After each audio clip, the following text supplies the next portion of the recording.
के भावी सरपंच उम्मीदवार संध्या देवी को अपना बहुमूल्य वोट देकर भारी से भारी मतों से विजयी बनाए। संध्या देवी जिंदाबाद जिंदाबाद जिंदाबाद। सिंटू सिंह जिंदाबाद जिंदाबाद जिंदाबाद। सिंटू सिंह जिंदाबाद जिंदाबाद जिंदाबाद। सुनो ये भैया यो सो कल तैयारी 5 साल भयल सरपंच चुने के बारी। सुनो ये भैया यो सो कल तैयारी 5 साल भयल सरपंच चुने के बारी। बतिया के कबो ना भूलई हो अब की बेरी जब बुथवा पजई हो संध्या दीदी के सरपंच बनई हो।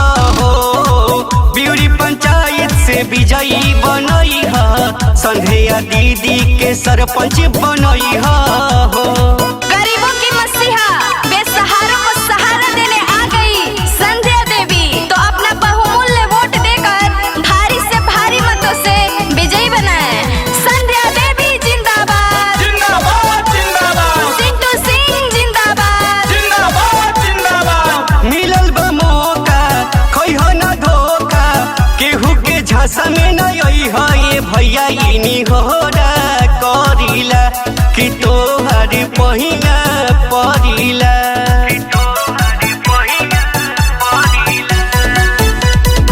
मिलल बा मौका खइहो ना धोखा केहू के झांसा में न आई हो ये भैया इनी होरा करिला कि तोहर पहिया परिला। बतिया के कबो ना भूलई हो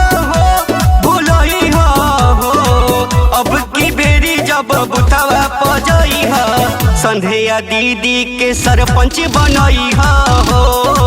ब्यूरी पंचायत से विजयी बनई हो संध्या दीदी के सरपंच बनई हो।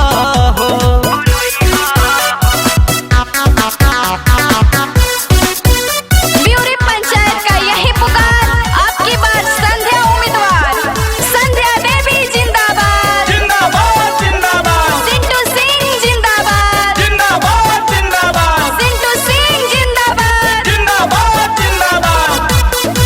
पूरा सब काम होई पंचायत के नाम होई इंसाफ सबके साथे भैया हम साचे कहिला कि सबके सेवा में रहिला।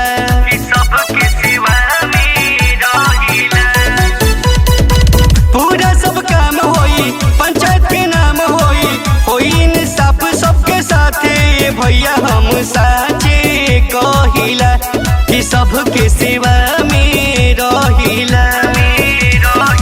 जीत के माला पहिरई हो अब की बेरी जब बुथवा पजई हो संध्या दीदी के सरपंच बनई हो।